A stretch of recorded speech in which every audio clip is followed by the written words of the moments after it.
Captain Elena Reyes was on her knees in the mud, blood running down the side of her face, and the sky above Kalis Prime had turned the color of a dying ember. Behind her, 6,000 Ashen Kin civilians were screaming. In front of her, the swarm was coming. A black wall crawling across the horizon like the night itself had decided to eat the world. Her radio crackled. It was General Whitfield, calling from orbit, calling from safety. Rise, the Concorde fleet has already jumped out. You are the last ship in that system. Pull back. That is an order. Alina wiped the blood from her eye and looked at the terrified faces around her. Old ones. Children. A mother clutching 2 eggs to her chest like they were the last warm things in the universe. She keyed the mic. General, with respect, no. There was a long, static silence. Say that again, Captain. Alina stood up. Every bone in her body told her to run. Every alien on that planet expected her to run. The whole galaxy expected humanity to run, because that's what everyone always did when the swarm came. She looked straight into the storm and said the 5 words that would echo across 1,000 worlds by morning. We don't leave people behind. Nobody in the galaxy took humans seriously, not at first. When the colony ship, Horizon's Reach, limped into the Concorde Assembly Station, escorted by 2 aging frigates held together with duct tape and stubbornness, the reaction from the older species was somewhere between amusement and pity.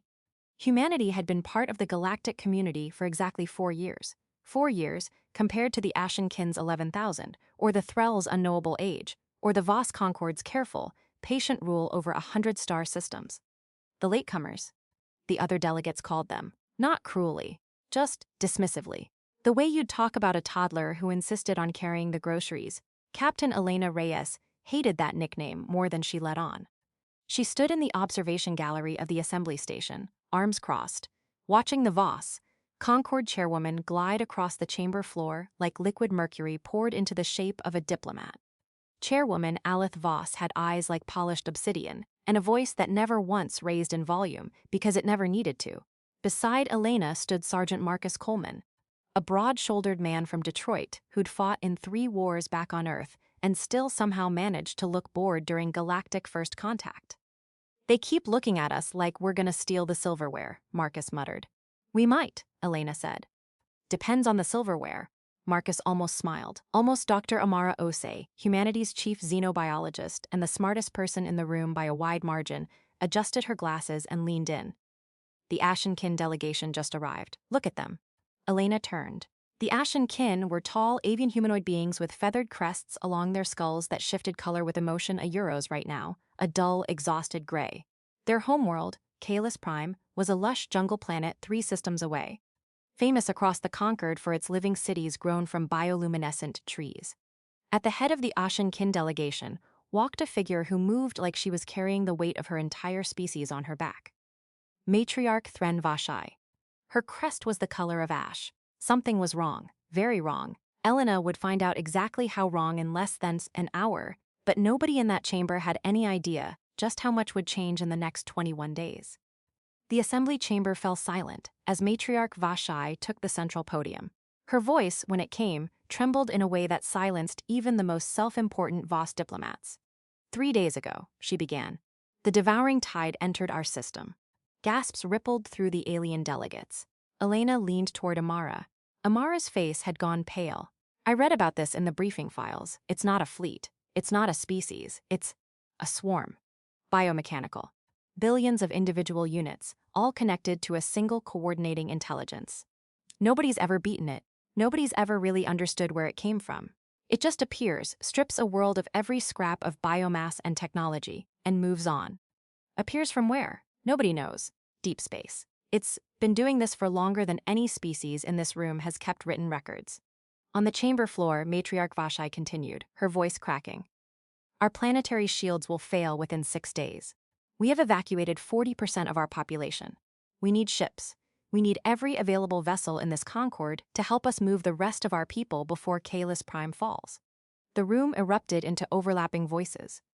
Translators struggling to keep pace with a dozen different languages of panic and calculation, Chairwoman Alith Voss raised one long, elegant hand, and the chamber quieted instantly.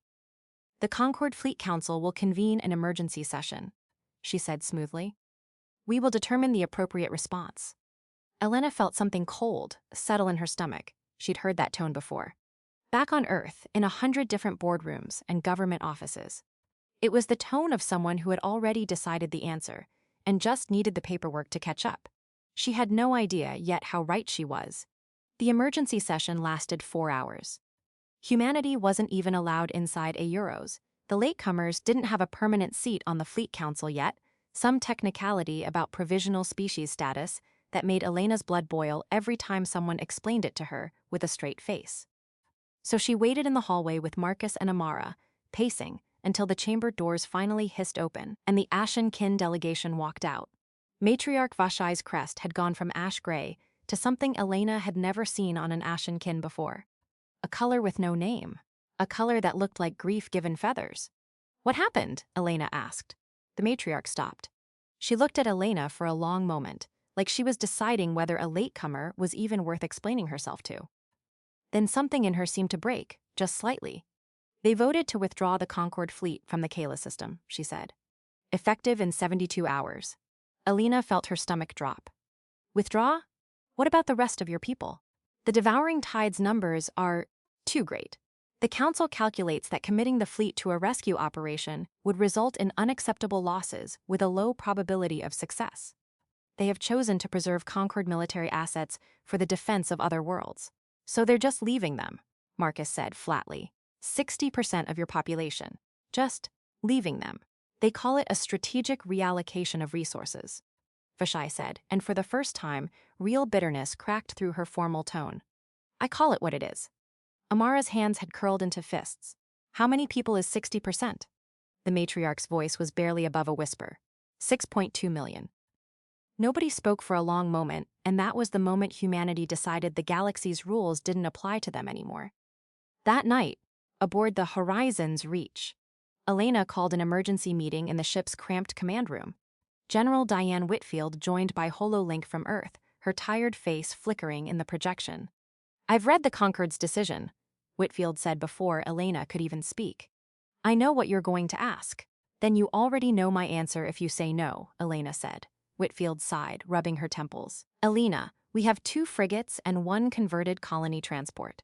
The Concorde Fleet Council Euro beings, who've been flying starships since before humans discovered fire Euros, looked at that swarm and said it wasn't worth the risk. What exactly do you think 3 human ships are going to accomplish?" "I don't know yet," Elena admitted.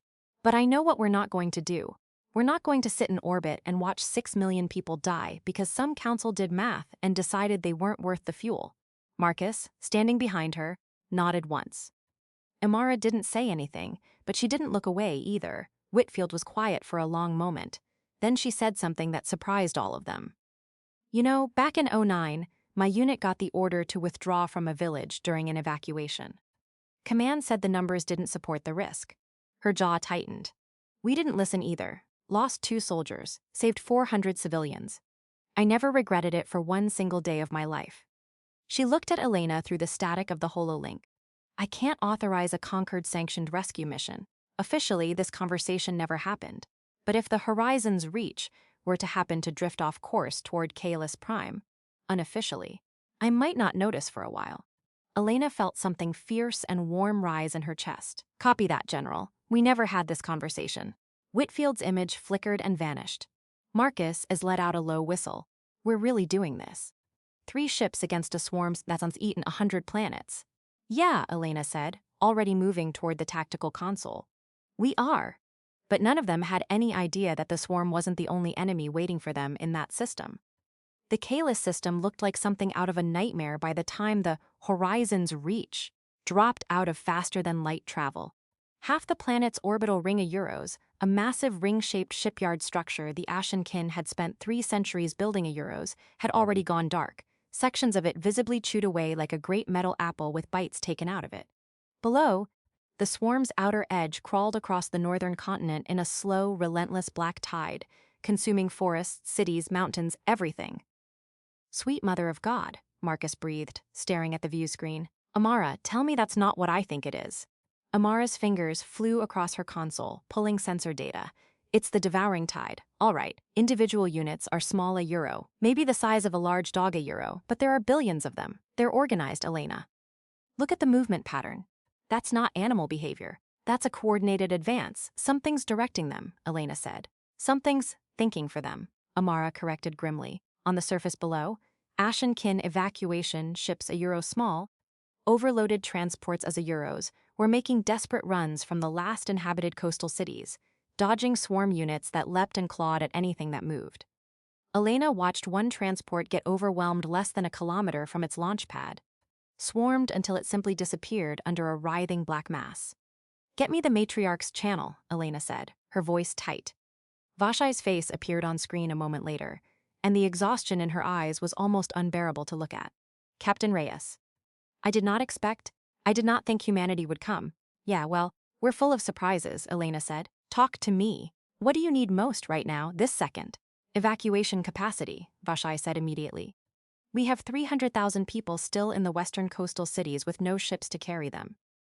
The transports we have left cannot fly fast enough to outrun the ground swarms. Elena looked at Marcus. He was already nodding. Our shuttles can carry 400 each if we strip the interior, he said. It's not much. It's a drop in the ocean. Then we make a lot of drops, Elena said. Amara, I need you figuring out anything a euro that can slow that swarm down. Marcus, get every pilot we've got into the air. We are not losing 300,000 people because we didn't try. What none of them knew yet was that somewhere in that swarm, something was watching the human ships arrive with a very particular kind of interest. The next 18 hours were the longest of Elena's life. Human shuttle pilots, Euro soldiers, mostly, a few civilian volunteers who'd insisted on flying rescue runs as Zeros, made trip after trip into the burning coastal cities, weaving between collapsing towers and swarm units that leapt at their hulls like living shrapnel. Marcus flew 12 runs himself, personally hauling out over 4,000 Ashenkin civilians, his shuttle's hull scarred and dented from swarm claws by the end of it. Elena coordinated from the horizon's reach, watching the death toll tick upward on every screen, feeling every single number like a physical blow. It was during the 14th hour that Amara burst into the command room, hair disheveled, eyes wild with the particular kind of excitement that only came from a scientific breakthrough. I found something, she said, breathless. Elena, I found something. Talk fast. The swarm units communicate through a specific ultrasonic frequency band a euro. That's how the coordinating intelligence directs them in real time. I've been recording it, trying to understand the pattern, and I noticed something. When we pipe a disruptive frequency into that same band a euro, basically, screaming static right into their communication channel Ava euro, the units nearest the broadcast source lose coordination. They stop being a swarm. They become a few billion confused animals bumping into each other. Elena stared at her. You're telling me you found a way to jam them? Not jam them completely, euros. The effect only reaches so far, and the coordinating intelligence adapts fast, probably within minutes. But for a short window, in a localized area, Amara pulled up a holodisplay, showing a burst of chaotic red light rippling outward through a simulated swarm formation. We could break their formation, long enough to open an evacuation corridor. Marcus, listening from the doorway, grinned for the first time in hours. Doc, you might be the reason we don't all die today. Don't celebrate yet, Amara warned. We'd need to broadcast from close range. Dangerously close range. And I don't know how the coordinating intelligence will react once it realizes we're doing it. She was about to find out, because 300 kilometers away, something enormous had already begun to notice the tiny, stubborn ships that kept flying into its feeding ground. Back at the Concord Assembly Station, word of humanity's unauthorized rescue mission had reached the Fleet Council within hours of euros, and it had not gone over well. Chairwoman Alith Voss stood at the head of the emergency session, her composed expression cracking just slightly at the edges, which for a Voss diplomat was the equivalent of screaming. The human vessel Horizon's Reach has entered the Kalis system in direct defiance of Concord evacuation orders, she said. This is not merely reckless. It is a violation of Concord military protocol that could provoke an aggressive response from the devouring tide toward every ship in that system, including our own withdrawing forces. A cold reptilian voice rose from the Threll delegation. Ambassador Illyra Thrella Euro, a slender being of shifting crystalline skin that caught the light like broken glass a euro, leaned forward with an expression that might have been concern, or might have been something else entirely. Chairwoman, might I suggest that the human vessel's presence is irrelevant to Concord policy? Let them throw themselves at the swarm if they wish. It changes nothing about our withdrawal timeline. Something about the way Illyra said it made the back of Elena's neck prickle later when she watched the recording a strange, careful lack of concern from someone whose species had a documented, centuries-long trade rivalry with the Ashen kin over control of 3 mining systems. But right now, nobody in that chamber was paying close enough attention to notice. Chairwoman Voss nodded slowly. The withdrawal proceeds as scheduled. However, she paused, studying the room. I will not authorize a Concord military response against the humans. Let it be noted for the record that this council does not sanction, but will also not obstruct this reckless human endeavor. It wasn't help, but it wasn't an order to stand down either. It was the closest thing to permission the humans were ever going to get Euros, and none of them even knew it had been granted. Down on Kalis Prime, Elena had no idea any of this was happening. She was too busy watching Marcus's shuttle limp back to the horizon's reach, trailing smoke, 1 engine dead, hull scored with deep gouges from swarm claws. Marcus, talk to me, she said into the comm, heart hammering stacked, then his voice, strained but alive. I'm good. Lost an engine on the last run. Got the last group out of Meridian City, though. Every single one of them, Captain. Every single one. Elena closed her eyes for 1 second, relief flooding through her. Get that bird home, we'll patch it up. When Marcus finally climbed out of the shuttle bay 20 minutes later, he looked 10 years older than he had that morning. But he was smiling a real smile, the kind Elena hadn't seen from him since before the horizon's reach had ever left Earth. You should have seen their faces, he said, wiping soot from his cheek. These Ashen kin, man. They didn't even know who we were. Some kid Euros, young one, maybe 8, 10 years old in their years Euro, grabbed onto my leg and wouldn't let go the whole flight. Just kept saying something in their language over and over. What the translator say it meant. Marcus's throat worked. You came back for us. Just that. Over and over. You came back for us. Elena had to look away for a second, blinking hard. Yeah, she said quietly. We did. But the swarm's coordinating intelligence had finally located the source of the disruptive frequency Amara had been testing Euros, and it was about to send every unit within 200 kilometers directly toward the horizon's reach. Amara's first successful field test of the disruption frequency happened during the 22nd hour, and for about 4 glorious minutes, it worked exactly like she'd hoped.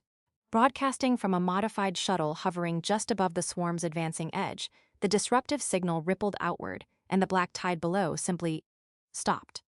Individual units froze, twitched, turned on each other in confused, directionless aggression. An evacuation corridor opened up through the chaos, and for those 4 minutes, Ashenkin transport ships flew clean, unmolested paths straight through territory that should have killed them. Then something changed. Every screen in the command room lit up with warnings simultaneously. Amara's readouts spiked into territory she'd never seen before. Elena, it's adapting, she said, voice tight with alarm. The coordinating intelligence Euro, I'm calling it the Nexus. For lack of a better term Euros, it's rerouting the communication frequency in real time. It found us. It's not just adapting to the disruption anymore. It's locating the source. How bad? Amara looked up, and her face had gone white. Every swarm unit within 200 kilometers just changed direction. They're not heading for the evacuation zones anymore. Where are they heading? Use. All of them. Right now. On the view screen, the black tide that had been slowly consuming the coastline suddenly surged, reforming, redirecting, an enormous living wave, turning as one to face the 3 small human ships floating in low orbit. Marcus stared at the display, jaw tight. How many units are we talking? Amara's hands were shaking slightly as she pulled up the estimate. Conservative number. 4 million. Silence fell over the command room like a physical weight. 4 million, Marcus repeated. Against 3 ships. Elena stood very still for a moment, staring at that impossible black wave rolling toward them on the display. Every instinct told her to run. Every rational calculation said this was suicide. Then she thought about the 8-year-old Ashen kin child who wouldn't let go of Marcus's leg. Battle stations, she said quietly. We're not going anywhere. What none of them knew yet was that the Nexus wasn't just a mindless coordinating algorithm Euros. It was, in its own alien way, curious. And curiosity, as it turned out, could be an opening. The swarm hit the outer defense perimeter 40 minutes later, and it hit like nothing any of the human crew had ever trained for. It wasn't a fleet engagement. There were no capital ships to target, no clean tactical lines. It was an ocean of small, fast, vicious things throwing themselves at the horizon's reach. Hull in numbers that made point defense systems overheat from sheer volume of fire. Point defense cannons are at 80% and climbing, the weapons officer shouted. We can't keep this rate up. Alina gripped the arms of her command chair as the ship shuddered under the impact of swarm units slamming into the shields. Amara, talk to me. Do we have another window? The disruption frequency needs to recharge euros. The emitters can't sustain continuous output. They'll burn out, Amara shouted over the alarms. I need 6 minutes. We don't have 6 minutes. On the view screen, one of the Ashenkin evacuation transports euros, a slow, overloaded vessel carrying nearly 2,000 civilians euros, had fallen behind the main group, swarm units already crawling across its hull like a black infection. That's the Meridian Star, Marcus said, voice sharp with recognition. I flew escort for her twice today. Alina, there are kids on that ship. Alina made the decision in less than a second, the way she'd been trained to, the way that had kept her alive through 3 tours back on Earth. Marcus, take the fighter wing. Draw the swarm units off that transport. Amara, get me every scrap of power you can spare into those disruption emitters. I don't care if you have to shut down life support in half the ship. Get me that frequency back online. Alina, that's euros. That's incredibly risky euros. So is watching 2,000 people die because we hesitated. Go. Marcus didn't hesitate for even a second euros, and what he did in the next 6 minutes would be talked about across a dozen star systems for years to come. Marcus led 4 shuttles directly into the swarm cloud surrounding the Meridian Star. Weapons blazing, engines screaming past their rated limits. It wasn't tactics, it wasn't strategy. It was raw, desperate courage. 4 small human ships throwing themselves between a wall of monsters and 2,000 strangers they'd never met. Coleman, you are way outside safe operational parameters, the flight controller shouted over the comm. Copy that! Staying anyway!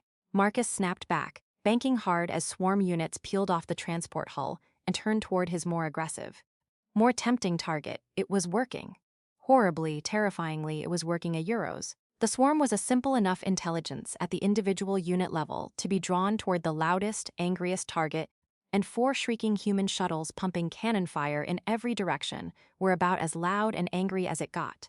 But it meant Marcus's small formation was now drowning in 4 million furious, adapting predators with nowhere left to retreat. Marcus, your shields are at 30%! Elena's voice cracked through the comm, real fear bleeding through her professional tone for the first time. I see it, Captain. A swarm unit slammed into his shuttle's canopy hard enough to spiderweb the reinforced glass. Little busy right now. In the command room, Amara worked with the kind of desperate focus that only came from knowing lives depended on speed. Emitters at 90% charge. 30 seconds. Marcus doesn't have 30 seconds, Elena said grimly, watching his shuttle's shield indicator drop into the red, and then, impossibly, help arrived from a direction nobody had expected at all. The Ashenkin fighter squadron that dropped out of low orbit wasn't large euros, maybe 15 craft, old models. Some of them clearly patched together from salvaged parts euros, but they came screaming into the swarm cloud with a fury that surprised even Elena. This is Wing Commander Kale Ashtar of the 4th Ashenkin Reserve Squadron. A new voice cut across the comm, sharp and fierce. We saw what you were doing for our people. We are not going to let you die alone out here, latecomers. Marcus, barely holding his shuttle together, let out a short, disbelieving laugh. Well, don't mind if you help. Together, the mismatched formation of human shuttles and Ashenkin fighters carved a bloody, desperate corridor through the swarm cloud, buying just enough time. Emitters online, Amara shouted. Disruption frequency, now! The pulse rippled outward, and once again, the swarm froze, faltered, turned on itself in confused chaos. The Meridian Star, badly damaged but intact, finally broke free and limped toward the safety of the evacuation fleet. Marcus's voice came through, ragged with exhaustion and adrenaline. Confirming, the transport is clear. All 2,000 souls accounted for. Elena finally let herself breathe. Good work, everyone. Fall back to the rally point. We hold here and regroup. But as the swarm units convulsed and scattered below them, something far larger stirred deep within the black tide euros, and for the first time since the devouring tide had begun its endless march across the galaxy, the Nexus felt something it had never felt before. Concern. While the battle raged over Kalis Prime, back at the Concord Assembly Station, a very different kind of conflict was unfolding euros. one that would prove just as dangerous to the survivors below. Dr. Amara had flagged something strange in her sensor logs during a quiet moment between engagements. A data packet, broadcast on an encrypted Concorde diplomatic frequency, transmitted from somewhere within the Kalis system just hours before the swarm changed course toward the human ships. She brought it to Elena the moment she confirmed her suspicions. "Someone sent the swarm our coordinates," Amara said grimly. Deliberately. This wasn't the Nexus figuring us out on its own. Euros it had help. Elena's jaw tightened. "Can you trace the source?" "I already did." Amara pulled up the data. It originated from a diplomatic relay registered to the Threll delegation. Specifically, to a private channel used almost exclusively by Ambassador Elira Threll. The pieces clicked into place in Elena's mind with sickening clarity. The Threll's centuries-long rivalry with the Ashen Kin over the mining systems. Elira's strange, dismissive comment during the council session, suggesting the humans be left to throw themselves at the swarm. "She wants Kalis Prime gone," Elena said slowly. "If the Ashen Kin homeworld falls and their population is decimated, the Threll inherit uncontested control of 3 mining systems that have been in dispute for 200 years. "That's a hell of a motive," Marcus said darkly. Elena stared at the data for a long moment. Then she looked up. "Get me a secure channel to Chairwoman Voss. Right now." What Elena didn't yet realize was that exposing Elira Threll would do more than save Kalis Prime a euro. It would change the way the entire Concorde saw humanity, forever. Chairwoman Alith Voss's composed expression didn't crack easily. But when Elena laid out the evidence, euros, the intercepted transmission, the timestamp, the direct correlation to the swarm's sudden redirection, something in the ancient diplomat's obsidian eyes shifted into something colder and far more dangerous than diplomatic irritation. "You are telling me," Voss said slowly, "that a member of this council deliberately redirected a planet-killing threat toward Concorde vessels, including our own withdrawing fleet elements, in order to secure a territorial advantage." "That's exactly what I'm telling you," Elena said. "And I have the data to prove it." Voss was silent for a long moment. When she spoke again, her voice had lost every trace of its earlier detachment. "Transmit everything you have, immediately." Within the hour, Ambassador Elira Threll was summoned before an emergency session of the full Concorde Assembly AA Euro, and this time humanity was granted a seat at the table. Provisional status be damned. Elira's crystalline skin flushed a deep, guilty crimson as the evidence played out across the chamber's central display. Her composure held for almost the entire presentation. Then Elena stood, uninvited, and spoke directly to her. 6 million people are dying down there because you wanted a mining contract," she said, her voice carrying clearly through the silent chamber. "My people don't have your history. We don't have your fleets, your technology, your centuries of galactic politics. But we know the difference between right and wrong. And what you did was wrong." The chamber erupted into furious debate, delegates shouting over each other in a dozen languages. Through it all, Elira Threll said nothing, her crystalline face reflecting the chaos around her like a shattered mirror. It would take another 2 hours of deliberation before the Concorde reached its verdict at euros. But by then, something far more important was happening back in the Kalis system. While the Council argued 3-star systems away, Matriarch Thren Vashai made a decision that nearly ended in disaster. With the swarm temporarily disrupted and evacuation corridors holding, word reached Elena that Vashai had personally flown down to the last inhabited district of the capital city A Euro, a hospital complex still sheltering nearly 800 patients too fragile to survive standard evacuation transport, including newly hatched young in incubation chambers that couldn't be moved without proper equipment. "She went down there, herself?" Elena said, staring at Marcus in disbelief. "The matriarch of an entire species just walked into a combat zone?" "That's what my contact says," Marcus confirmed grimly. "She wouldn't order anyone else to go get those patients. Said if her people were dying for their planet, she wasn't going to sit safely in orbit while it happened." Elena felt something complicated twist in her chest, a euro anger at the recklessness, and a fierce, aching respect that she recognized immediately, because it was the exact same thing that had driven her to defy Whitfield's orders 3 weeks ago. "Get me a shuttle prepped. Marcus, you're with me, Elena. The disruption window is closing in 11-minute euros. Then we've got 10 minutes to get in and out. Move!" What none of them realized was that the hospital complex sat directly in the path of the swarm's secondary advance, Asiguros, and the Nexus, having learned from its earlier failure, was no longer going to be fooled by the same trick twice. The hospital complex was a nightmare of flickering emergency lighting and distant, growing screams by the time Elena and Marcus's shuttle touched down in the courtyard. Matriarch Vashai met them at the entrance, her ceremonial robes discarded for practical medical fatigues, her feathered crest darkened with sweat and dust. "Captain Reyes, I did not expect to see you here."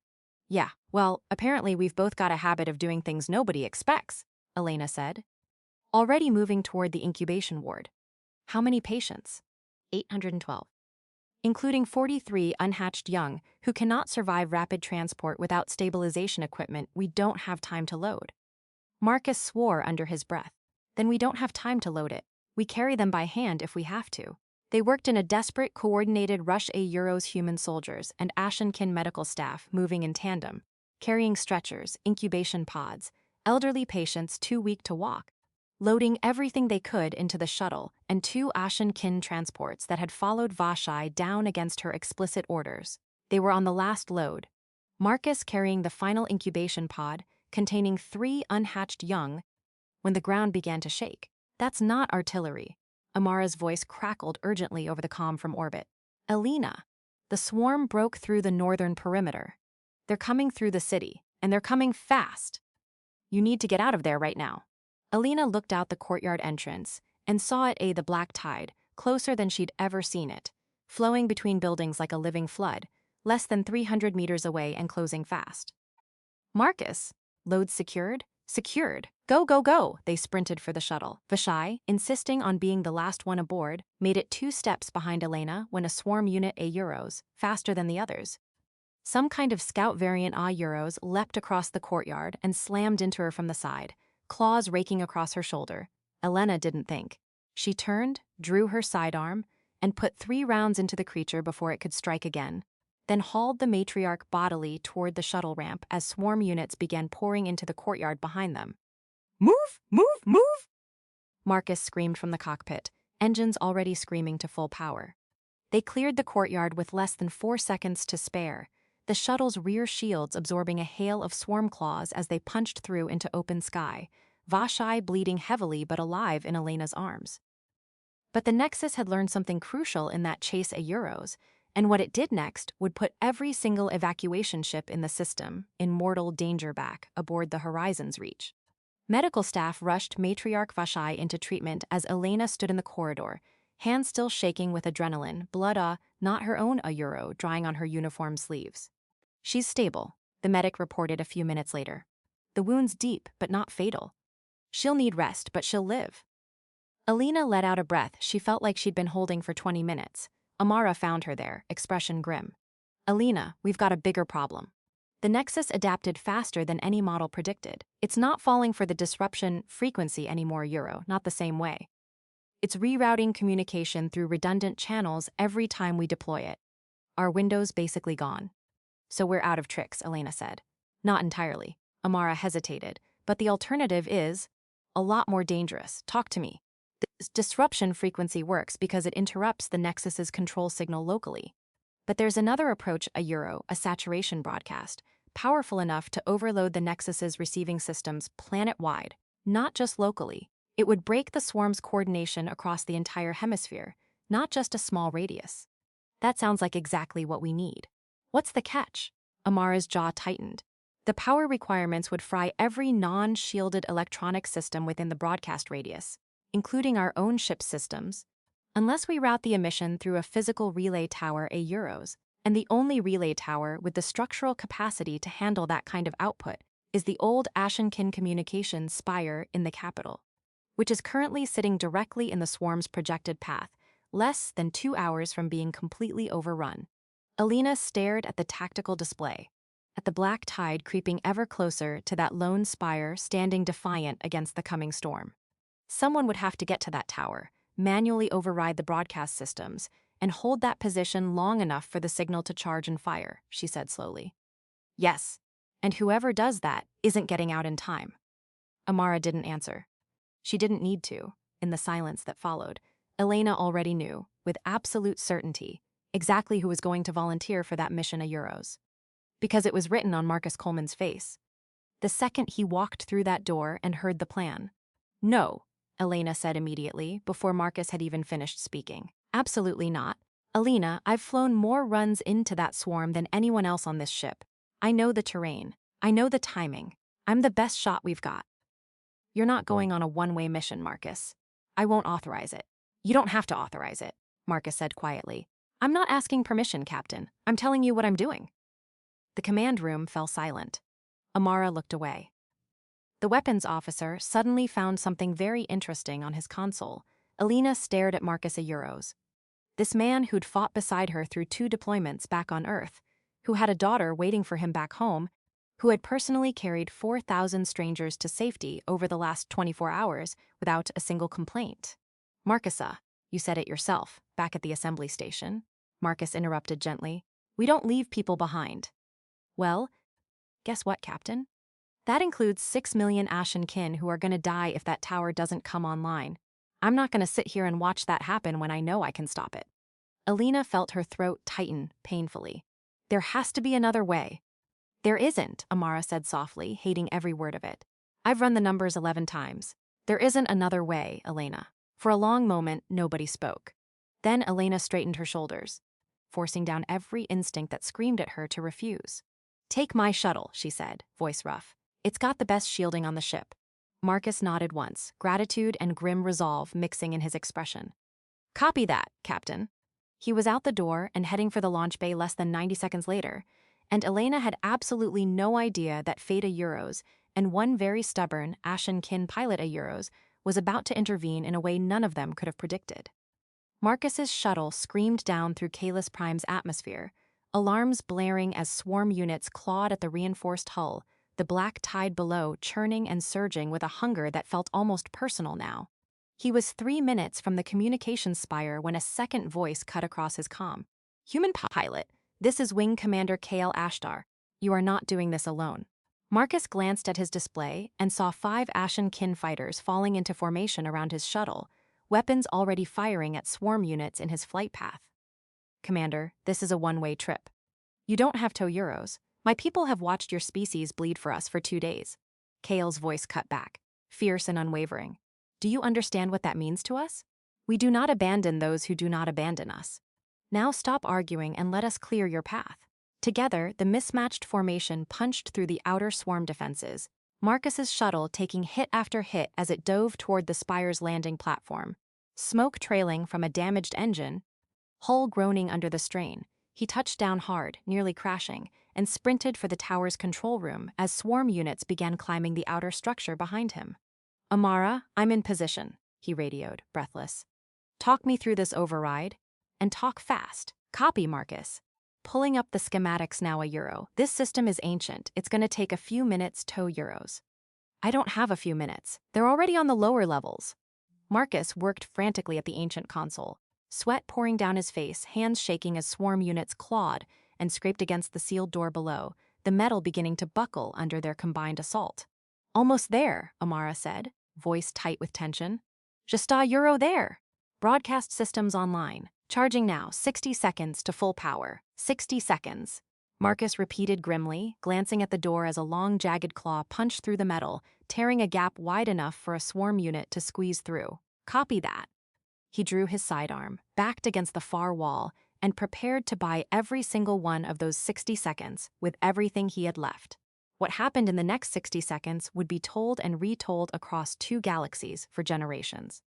The door gave way at the 40-second mark, swarm units pouring through the breach in a black, snarling wave. Marcus fired until his sidearm ran dry, then grabbed a fallen support strut and swung it with everything his exhausted body had left, buying precious seconds one desperate swing at a time. 30 seconds, Amara's voice screamed through the comm. A swarm unit's claws raked across Marcus's arm, tearing through his flight suit. He grunted in pain but didn't go down, planting himself directly in front of the control console like a wall between the swarm and the broadcast systems that were humanity and the Ashen kin's last hope. 20 seconds. Another claw caught his leg.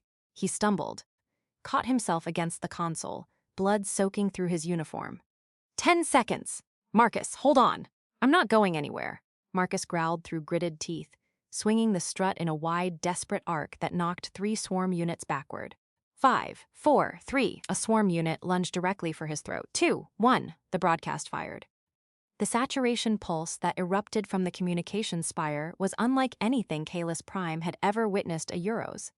A visible wave of distorted energy rippling outward across the entire northern hemisphere, and everywhere it touched, the black tide simply stopped, not slowed, not disrupted temporarily.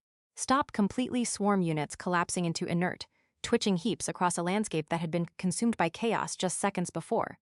In the tower's control room, the swarm unit that had lunged for Marcus's throat crumpled mid-leap, falling lifeless at his feet, close enough that he could feel its claws had missed him by less than an inch.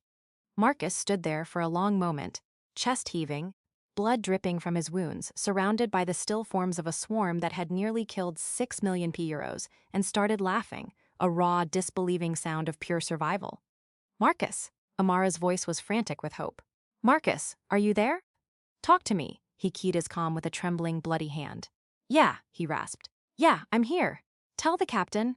He looked around at the fallen swarm units, at the tower still standing, at the sky outside slowly clearing of black smoke. "Tell her the tower held." In orbit, Elena Reyes sat down hard in her command chair and, for the first time in 3 weeks, allowed herself to cry. The Concord Assembly reconvened 72 hours later, and this time, the chamber was packed. Word of what had happened at Kalis Prime had spread across a dozen star systems, and delegates who had never bothered attending a routine session showed up in force, eager to witness what promised to be a historic decision. Ambassador Elira Threll stood before the full council, her crystalline form dull and colorless, stripped of her diplomatic credentials, facing the consequences of her betrayal.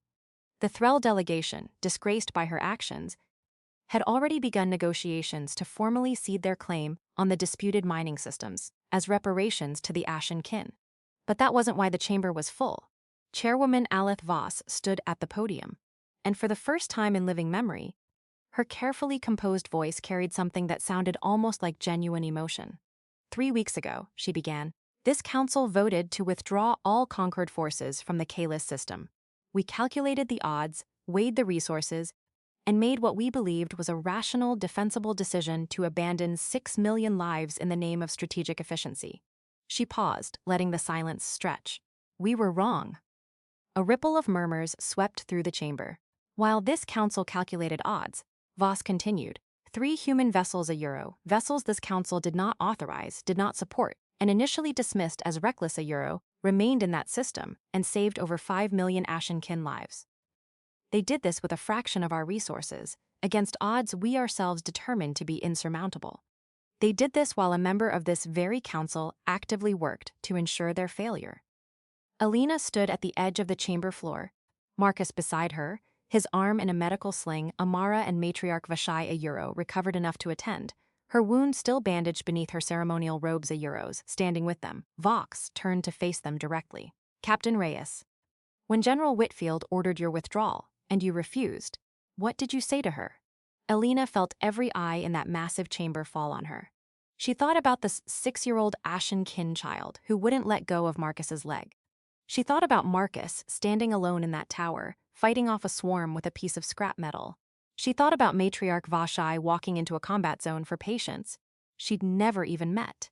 She stepped forward, and this time, her voice carried across the entire chamber, clear and unwavering.